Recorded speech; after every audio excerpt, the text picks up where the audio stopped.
what we're looking to do today is really be completely transparent with what this is, and we're really looking to get you involved and get a general understanding and really just take the fear away of what this is. So if you have any questions, please don't hesitate to ask. Use the panel on the right-hand side. There should be a chat function. Just type them in. You won't be able to speak at all today if you're watching. But yeah, just type the questions in and we will do our best to answer all the questions during our Q&A. One last thing, this is being recorded. We will share this at the end. You should see a link in your email box. If you can't find it, please reach out to training@lmi.com. Without further ado, Chris, I'd like to hand it over to you. Fantastic. Thank you, Aaron. Thanks for the introduction. Again, my name is Chris Aden. I'm the Senior Director of AI Solutions here at LMI, and I'm going to be presenting with my colleague, Dr. YiJun Jiang. And what we're going to do here is, like Aaron said, we're going to demystify some of the modeling technology that's available in open source and that can be used to solve some of your factory inspection applications, and as part of the LMI solution, actually be able to get you closer to being able to deploy your own models on your factory floor. So here's a brief outline of the webinar today. We're going to do an overview of the LMI AI Solutions team. This webinar is actually part one in a three-part series, so I'll introduce the webinar series. We're going to look at some of the deep learning megatrends, and then I'm going to hand it over to my colleague YiJun Jiang to walk us through a demo of applying YOLO v5 object detector to a defect detection application. We're going to wrap it up with some summaries, a little bit of analysis, and then we're going to show you where you can find the source code and eventually the images for this webinar. So who is the LMI AI Solutions team? We are a group that is committed to developing a turnkey solution for factory inspection applications. In fact, we provide a full platform that you can use to deploy an inspection at your factory. We do provide a lot of the services that go into things like modeling, as well as setting up the sensor interfaces.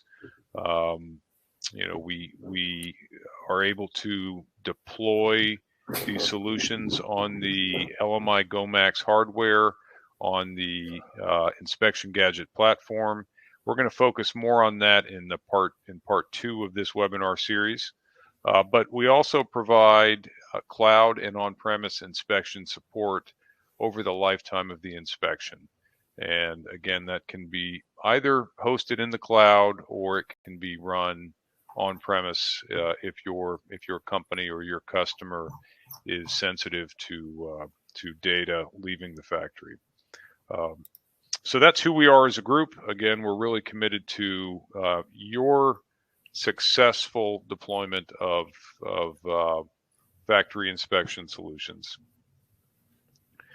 So this is again part one of a three-part webinar, and we're going to focus today on how you can use open source AI models for factory applications, and we're going to walk you through a demo and provide the source code in a GitHub so that you have a starting point for either learning about how to do this or even as a starting point so that you can start to train models to solve your applications. Once we have a model, and by the end of this webinar, we will have a defect detection model. In part two, what we're going to do is focus on how you would deploy that model in the LMI gadget platform running on a GoMax NX hardware system. And that includes the model pipeline development so that the model will run just as fast as possible in the critical path, as well as configuring the sensors. In this case, it would be an Allied Vision Technology area scan camera, and also the HMI that you would see on the factory floor that is supported by a browser. That would be part 2. In part 3, we'll focus on the support of these applications, touch more on the Go Factory platform, which includes dashboards, alerts, as well as how we would go about remote support of your inspection if that was part of the solution that you felt you needed. So again, just a summary of the webinar series, and we're going to focus today on the open source AI models for your application.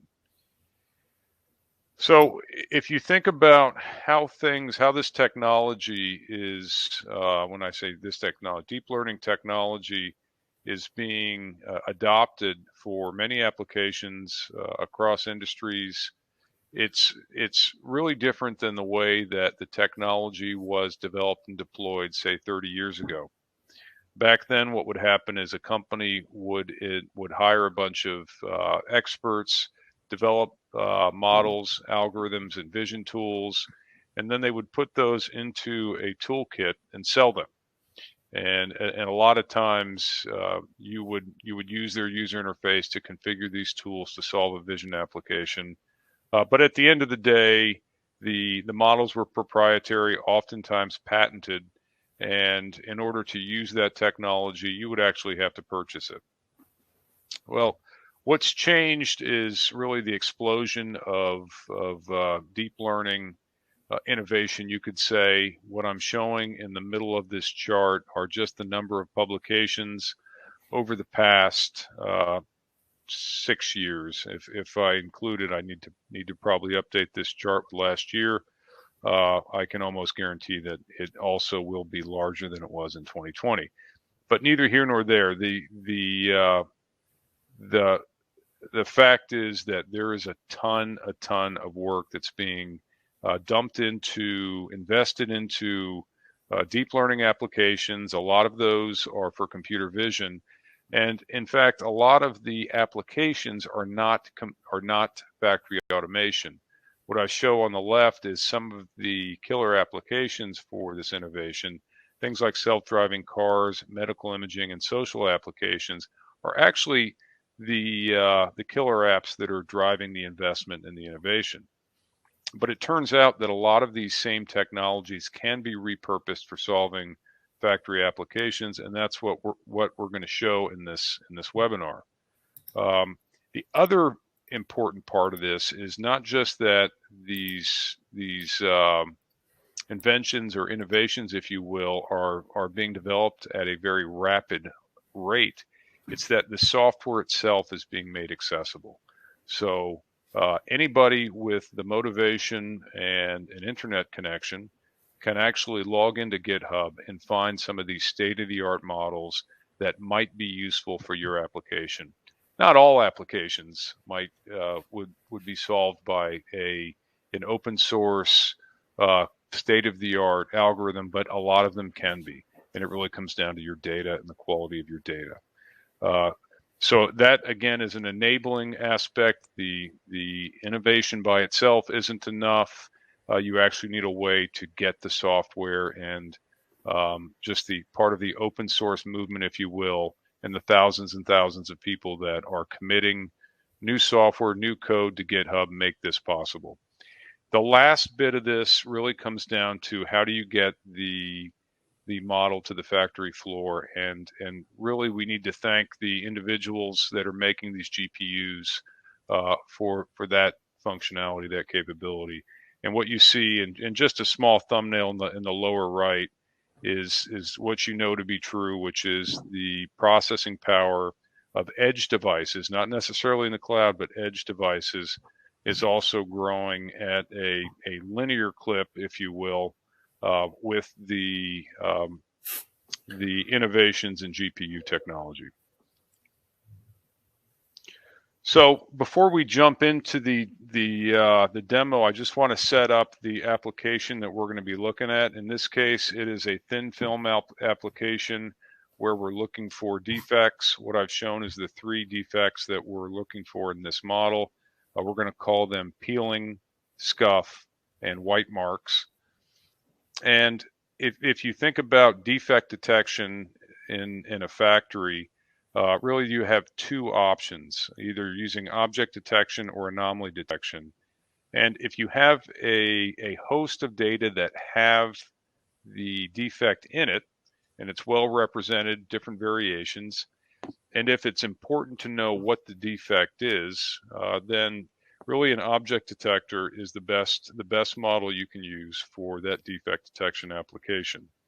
If, on the other hand, you have a lot of good data and good images, and you just want to train a model to identify features that are outside of the distribution of those good features, then you would use what's called an anomaly detector. That's really an unsupervised learning model. Again, there are plenty of those also available in the open source commons, but for this webinar, we're going to focus on object detection.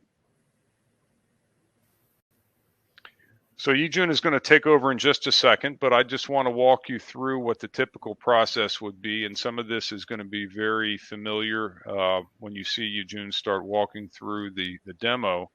But let's assume for the purpose of this webinar, we already have the data. And so what we're going to do is then perform some image pre-processing. We're going to design, or in this case, select the model, the YOLO V5. We're going to label the images and do a little more processing so that our labels will fit with the YOLO V5 formats. Data augmentation is an option that is embedded in the platforms that you can use for deep learning modeling. We're going to train a model. We're going to show some validation. And that's really where this webinar stops. In the next webinar, we're going to go into the pipeline integration and the deployment and benchmarking. Now, the other thing you see on this slide are the types of engineering skills that it takes in order to do these tasks. And overwhelmingly, the skill that you ought to have before you get into this is Python programming and scripting. And the good news is that Python is a very easy to use language. It is the preferred language for people that are in research as well as practical applications for deep learning and AI. So there's a host of information on the internet on how to develop models using Python and even basic Python programming. But the other thing to know is that if you're hiring to try to fill out a team to do this kind of stuff, most students coming out of a STEM program, even as an undergraduate, are going to have that skill set. So without further ado, I'm going to hand it to my colleague, Dr. YiJun Jiang, and he's going to walk us through an example. Thank you, Chris. So hello, everyone. I'm YiJun Jiang. So today I'm going to walk you through the webinar, how to using the open source GitHub repo, and then just steps through like from the data preparation to training and do some inference after the training. So here's the open source repo. We're gonna show you how to use it today, and it's called the YOLO V5. So the reason we are choosing this model is that the YOLO is one of the state-of-the-art object detector, especially for the YOLO V5. They published this new model in last year, so it's also up-to-date module. So if we go down a little bit over here, as you can see from the graph, when compared with the EfficientNet, the YOLO module, they have much faster in terms of the GPU speed. And then if you don't care much of the image inference speed, you could choosing like the large model from the YOLO family. So in this webinar, for me, I just choosing like a kind of the lightweight model, because in this particular application, the customer requires to finish processing each image as quick as possible. So we are using the YOLO V5S, which is showing on the orange. And YOLO also provide the smallest model, which we call the YOLO V5N. Compared with these two modules, the YOLO V5S has a much better performance in terms of the average precision. So that's why we're going to use YOLO V5S today. Next, first, instead of showing you how to preparing the data set for the training and the trained model, so first I'm going to show you the inference. So let me just run inference first. To let you know, I run this inference using my own laptop. Okay, so inference done, all the results are saved. Next, I'm gonna show you some randomly sample results. Let me just run this one. So here's the image. In this image, our trained model successfully detect 2 defects, and these 2 defects are scuffed. And the number shows in here are the confidence level, which basically tells you how confident the model predicting in these areas as a defect. So here's another example. This one is the peeling defect. Here is the white mark.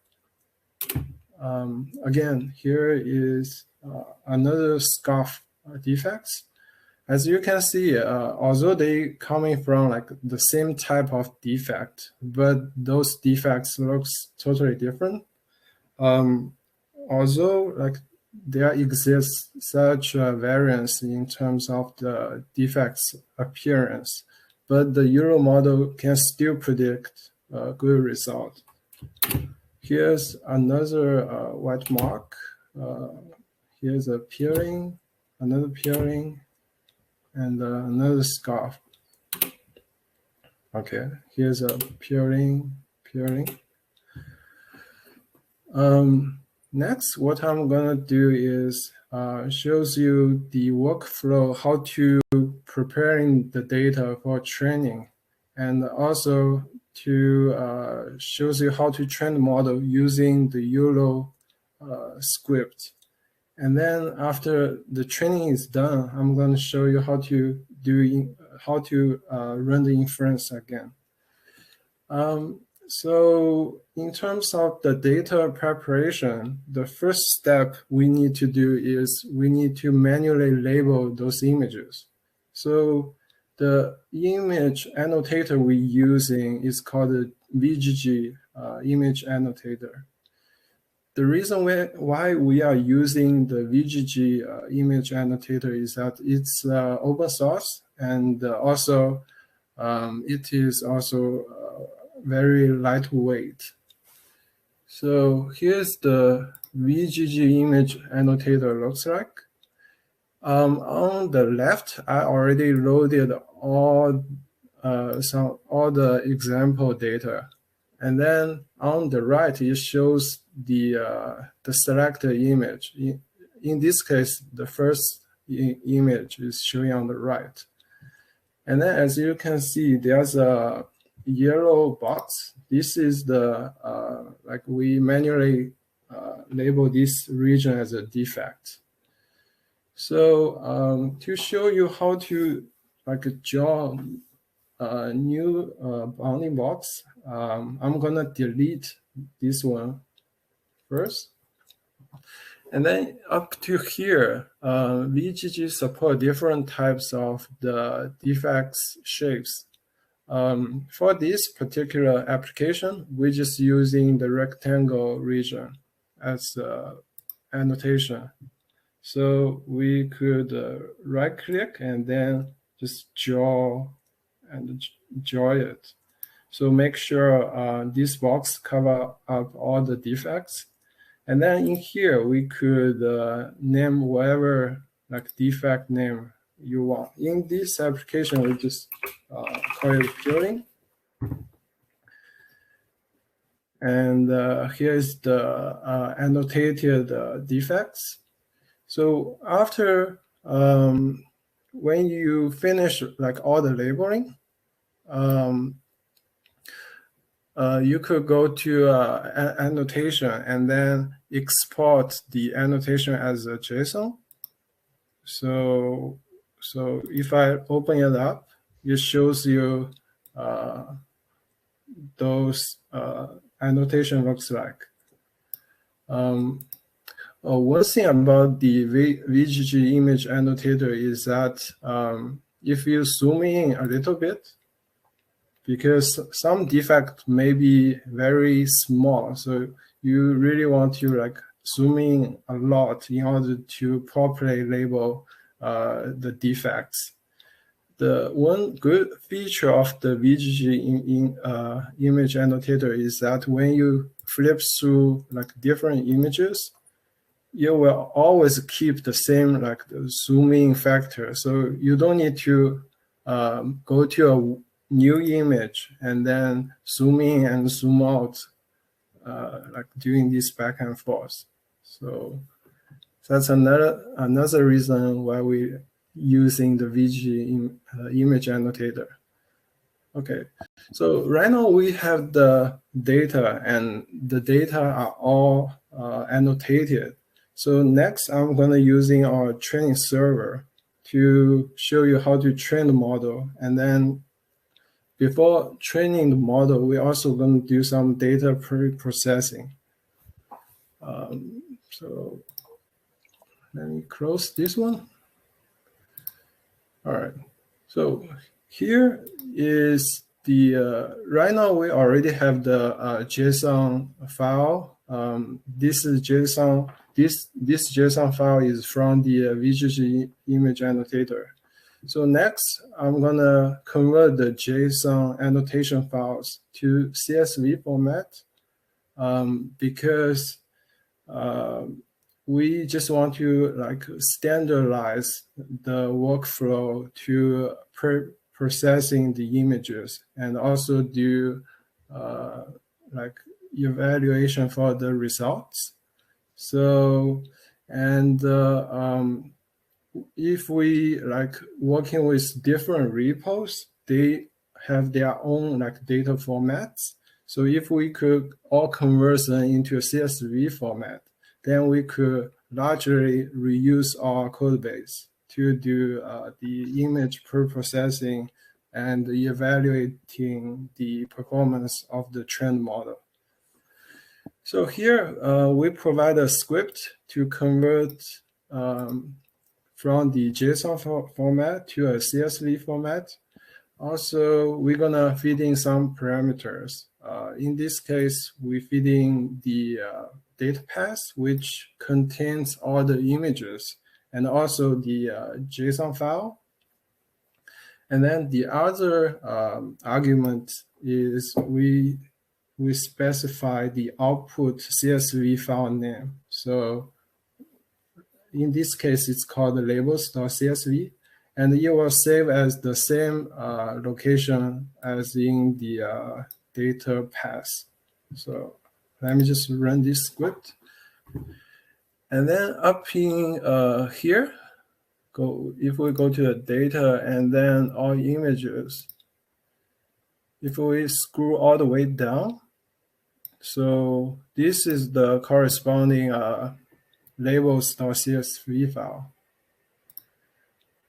Now we have the, let me just close this one. Okay, collapse this one. Now we have the CSV file. Next, we're gonna resize the images because right now all the images, they are in 1024 by 1024 dimensions. And we need to resize to the YOLO required image size, which is 640 by 640. Again, we provide the script to resize the images along with the annotations. So in terms of the arguments to this script, is we need to feed in the data path, also the output image size, which is 640 by 640, and then the output locations after resizing. So let me run this script.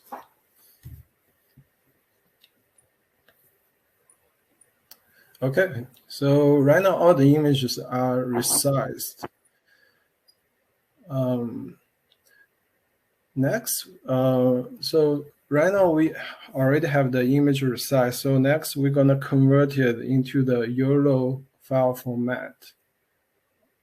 And again, we write our own script to convert the CSV file and to the YOLO format. So it requires the data path, also the output locations after finishing the conversion. So let me run this one.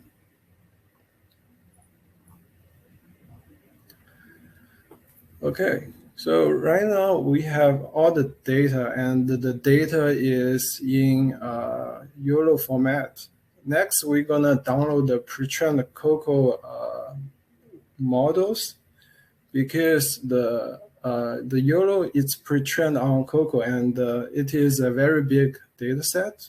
And if we're using their pre-trained model as a starting point, usually it will give us it will give us a result like producing some more decent results. So let me just run this script to download the pre-trained model. Okay, so right now the pre-trained model is downloaded.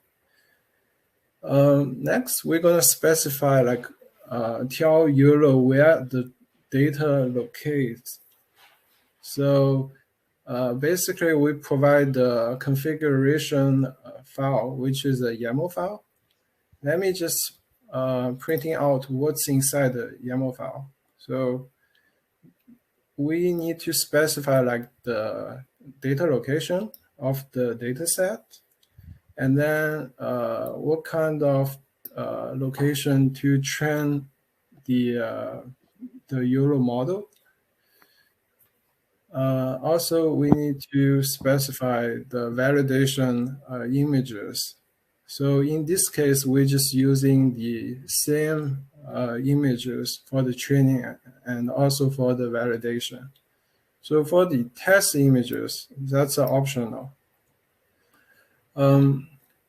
Again, we need to specify like how many number of classes and the name of classes. So by the way, the order of the class name, they must be matching with the order in the class map .json file. So this file will be given to you after you convert your data set into a YOLO format. So let me just like printing out the class map file. So as you can see, the order of these three classes match up in the YAML file. Okay. So right now we prepare the data set. Also, we specify like the YAML file to tell YOLO where the location to the training data set. So next, I'm going to train the model. So there's a bunch of arguments for training the model. So in here, we are using 640 by 640 as the image size. And here is the batch size, which basically tells YOLO like loading 16 images at each time to train the model. And then we use 600 as epoch numbers. The epoch numbers basically tells YOLO to loop through the whole data set 600 times. And the data is the location of the YAML file. The weights is the pre-trained YOLO models we just downloaded before. And then here, the project is the output folder. In this case, we just put into the training. And then the name, which is the subfolder inside the training. Okay, let me just run this. So they provide some pretty informative outputs. It tells you what's the architecture of the model. And then in here, as you can see, when you can see you finish around 7 epochs right now. So the training, if we keep this going, the training will take around an hour. So let me just terminate for now. Okay.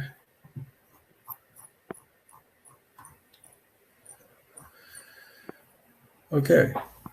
So let's just imagine when you have the model is training, and in the meantime, you could monitor the training process by using TensorBoard. Because I just terminate the previous training, I'm gonna loading all the training process, which is finished several days ago. So let me just run this one. And then if we do Control and click, it will show you on the top is the performance metrics. In the first one, it's called the MAP, which is a mean average precision at confidence level 0.5. As you can see in the beginning, the MAP value is pretty low. And then when reaching to the end of the training, the MAP value is very close to 0.99. And the perfect score for the MAP is 1. So that means the training looks it's convergent. Also, maybe the results is very promising. In the second graph, it shows you the MAP, but that's an average MAP using different confidence level from 0.5 to 0.95. Again, when the training goes on, you can see the MAP value goes up as well. So the last two is precision and recall. Again, towards to the end of the training, both of the precision and recall, they are very close to 1. So, and on the second row, it shows you all the training losses. As you can see, the losses goes down for all three graphs. So that means the model is convergent, and that also indicating we are using appropriate hyperparameters for this model. Okay, let me go back, terminate this one. Otherwise, you will run it forever. Okay, so after training, the next step is we're gonna using the inference. So YOLO provide the inference script, and then there are also a bunch of parameters we need to fill in. So the first one is where's the testing images. In this case, we're just using the training image as the testing. And also the weights. Weights is after our training process done, it will automatically save the weights in this location. This one is the confidence level. So in here, we're just choosing 0.5. Here is the image size. So before you run this inference, you want to make sure that the testing image size must match with the training image size. Okay, and then here is the output directory. And then this one is the subfolder inside the output directory. Okay, let me just run this one.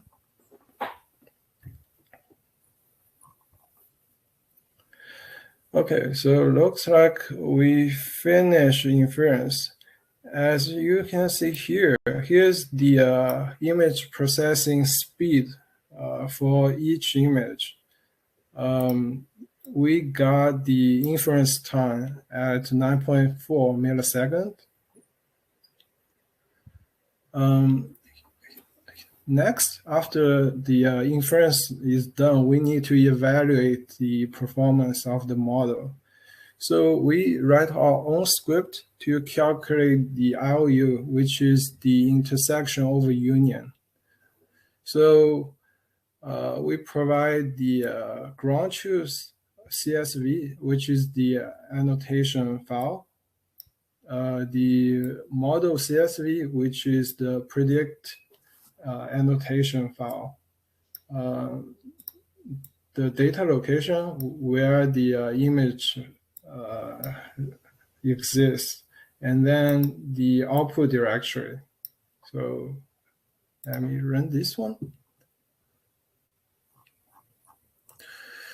So we got, in average, we got 88.6% as the IOU, which is pretty good. So I think that's it from my end. So I'm gonna head over to Chris. Okay, thank you, YiJun. Let me go back to our presentation. Okay, so before we leave the demo, I just want to take a minute to review some of the higher level performance metrics like precision and recall. On the left-hand side, you see the precision curve versus confidence. YiJun mentioned the confidence, which is how certain you are that the model is finding the object it was, or I'm sorry, the defect it was trained to find. So when you think about defect detection, there's really two issues that you're most concerned with, which is false positives. That's to say that there's no defect, but you think there is. And then false negatives, which means you're actually going to pass a part that has defects. And once the model has been trained, you can set the confidence interval to avoid those regions where you might have false positives or false negatives, or if this was an application where it was more important that you don't pass any defective parts, then you care more about the false negatives, and you might then decide that you want to move your confidence interval to the left. But what you see by looking at these two graphs side by side is you see a sweet spot to avoid the false positives and false negatives of anywhere between 0.2 and 0.6. Now, one of the things that YiJun mentioned was that we're using the training data as part of the validation. So in fact, when you go into a production application, you'll have some data set aside for validation and then even testing. And you'll see that once you move to validation and testing data that the model's never seen, that these curves are not going to be as strong as they are now. But for this particular application, our experience shows that with a good amount of data, even with images the model hasn't seen before, the precision and recall can be as high as 99%. But again, it comes down to setting the confidence interval and that's a setting that you can make in the production line after the model's trained. You don't need to retrain your model. So we mentioned a few times that we've got some scripts that we use to make to standardize, if you will, normalize the process that is being used by the authors of the YOLO v5 repo. All of the code that you've seen here is available in the LMI AI Solutions public repo. You can see the link here. We're in the process of posting the data files so that you could actually run the Jupyter Notebook and the scripts that YiJun showed and be able to get started. I would recommend with this application, and then you'll have a good reference for your own application when you're doing your modeling, trying to solve your applications. So before we quit on this webinar, I just want to remind you what our group does. We're responsible for developing turnkey solutions. We've shown you a glimpse of some of the modeling work that our team does. In this case, we're using open source models. We have some customers that develop their own proprietary models. We have some applications where we develop proprietary models. But again, this webinar is part of a 3-part series that really shows how you guys and how we can work together using the open platform we've developed to really take these AI-powered inspections to the factory floor and support them well into the life of the inspection. So the last thing I want to review is what we're going to talk about in part 2 of this webinar series that we're calling AI Model Deployment API on the LMI FactorySmart Inspection Gadget. And what we're going to do is we're going to start with the model results that you see here, which is a form of saved model. This particular application was built on the PyTorch platform. We're going to start with that model. We're going to translate it to what's called a TensorRT equivalent, which is optimized for speed, has some fixed point optimizations as well, in which case we've seen very, very big performance boosts that are important, especially if you're targeting one of the ARM-based platforms for production. So once we optimize that model, we're going to show how you can wrap it in the gadget pipeline service so that it can be deployed on the LMI inspection gadget. And then we're also going to show you how to deploy a Allied Vision camera using the camera service for the same software system. And last but not least, we'll benchmark the end-to-end performance of this inspection using this model that we developed here that has been optimized using TensorRT, that's communicating to the with an Allied Vision camera, and then we're going to benchmark that on the LMI GoMax NX hardware that's running that gadget software. So that's what you can look forward to in part 2. We'll certainly put out a reminder when this webinar is ready, and that hasn't been scheduled, but I'd look for it later on this year. And with that, on behalf of myself and YiJun, I'd like to thank you guys for attending our webinar today. And please reach out with any questions. We can stick around for a little while tonight. Otherwise, you certainly can reach out to us. We bring up our contact information with any questions you might have. LMI is a global company. And so if you do find some applications that you think are interesting, generally speaking, you can set up reach out to one of us, reach out to one of the LMI account managers. We'll have a look at your application, qualify it. If we think it's a good fit for what we do, we can certainly engage. Keep in mind, LMI also is the world leader and the technology leader in 3D smart cameras. It's not just in AI. So with that, I'll pass it back to Aaron. And if we have any questions, we'll be glad to answer them. That's great. Thank you very much for answering those questions earlier. I don't see any other questions rolling in. And Chris, YiJun, thank you very much for putting your contact information up there in case anyone does have any questions. I'm sure there will be some. If not live today, then probably one of our, if someone catches this on a future recording. Okay. Thank you, guys. Thank you. Thank you very much. Have a good night.